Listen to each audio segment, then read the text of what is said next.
Welcome sa Dries TV. Kung interesado ka sa ganitong news, huwag kalimutang isubscribe ang ating YouTube channel. Maraming salamat! Welcome back again sa ating YouTube channel mga kakimpaw, and sa update natin ito ang pag-uusapan natin ay tungkol sa mga importanteng kaganapan kina Kim and syempre kay Paolo Abilino. So ang pag-uusapan natin sa update na to ay may kinalaman nga po sa naging sumpaan ni Kim and ni Paolo Abilino mga kakimpaw na siyang viral at pinag-uusapan ngayon sa mundo po ng social media. So bakit nga kaya viral?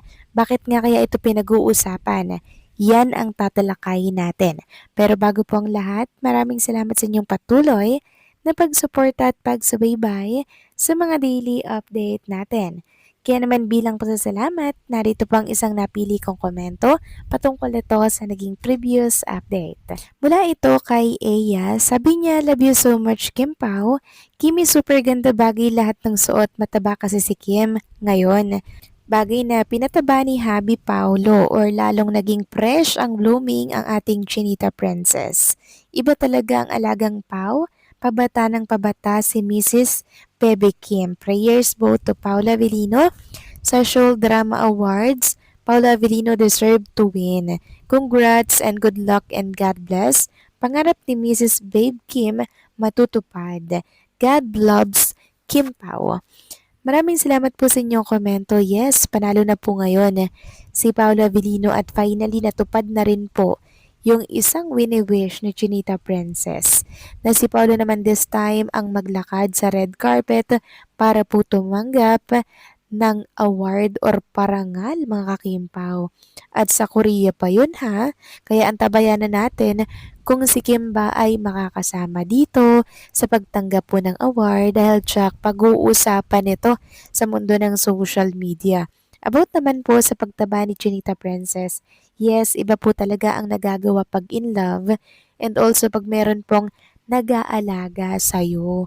'Di ba? Ngayon, naging okay lalo yung katawan ni Kim, naging okay na lalo yung kanyang itsura, mas lalong naging blooming, mas lalong naging bata. Unlike nung time na, 'di ba, si Kim ay nasa ex niya, na payat talaga si Kim Chu nun. Pero nung nakilala niya po si Paula Avellino at napalapit po sila sa isa't isa mga kakimpaw, doon na po natin nakita yung progress, yung naging pagbabago ng katawan ni Chinita Princess, 'di ba? Tumaba-taba po siya, naging blooming, mas lalo talagang gumanda. So iba po talaga ang nagagawa mga kakimpaw pag in love and syempre pag-inspire. 'Di ba? Agree ba kayo dun mga kakimpaw? So maraming salamat po sa inyong komento. Eya, God bless po at mabuhay kayo. So eto na nga, pag-usapan na natin ang mga balita po na nakalap natin sa update na to at unahin na nga nating talakayin at pag-usapan ang magaganap po by July 18 mga kakimpaw. So, Paulo soft opening po ito ng Play Space sa Bermosa Mall mga kakimpaw. And hopefully nga po ay maging successful din po ito at dumugin po ng mga bagets ng mga bata mga kakimpaw. Kasi syempre, success ni Paulo, success po ni Kim at tayong mga fans. So, ito po yung schedule ni Kim and Paula Avellino para yan sa kabuuan po ng July. So, July 11, Kim's Hall, di ba yung pop-up store in Zamboanga? Till August 11 po yan, andyan sila sa One Company Building. Then July 23, Kim stars in Come Dine with Me streaming on HBO Max PH. And July 18 naman po, pause of opening of Play Space PH Bermosa. And July 25, Kim Pao flies to ASAP, Australia. So ito na po yung mismong show nila mga kakimpaw ha, July 25. Pero before July 25, andyan na po si Kim and Paolo sa Australia. At alam nyo ba mga kakimpaw, nakakatuwa lang itong nakita ko po since malapit na nga naman ang soft opening po ng Play Space sa Bermosa ni Paolo Avellino. Sana andyan siya. Nakita natin na meron pong mga fans club na Kimpaw fans na naghahanap po ng mga bagets, mga kids, mga kakimpaw, para nga naman po dalhin doon sa Bermosa mga kakimpaw para po nang sa ganon mas maraming mga bata ang makiisa po sa soft opening ng business po ni Paolo. Sabi nga po ng Kim Pao Greenheart Unity, we need 6 kids po, lalo na ipwede yung malapit lang sa Ayala Mall Vermosa, Cavite. Free tickets and meal, Saturday 4 p.m. play space. Grabe no, nakapag-enjoy na yung bata dito po sa play space ni Paolo. Abay, meron pa pong free meal. Free ticket po yan mga kakimpaw. Grabe naman ang mga Kimpaw Greenheart Unity. Talagang all out support siya or sila sa mga magiging ganap ni Kim and Paolo. Kudos po sa inyo and sana po ay mas maraming blessings pa ang dumating po sa inyo dahil nagsisilbi rin po kayong blessings sa iba. Samantalang talakayin naman natin ang tungkol naman po dito sa talagang pinapakiusap po ng mga Kimpo fans dito po sa management sa ABS-CBN na maganda at masayang pagtatapos daw po para yan sa The Alibay. Talaga nakikiusap sila na sana masaya. Sabi nga po dito ni Casey, please happy ending.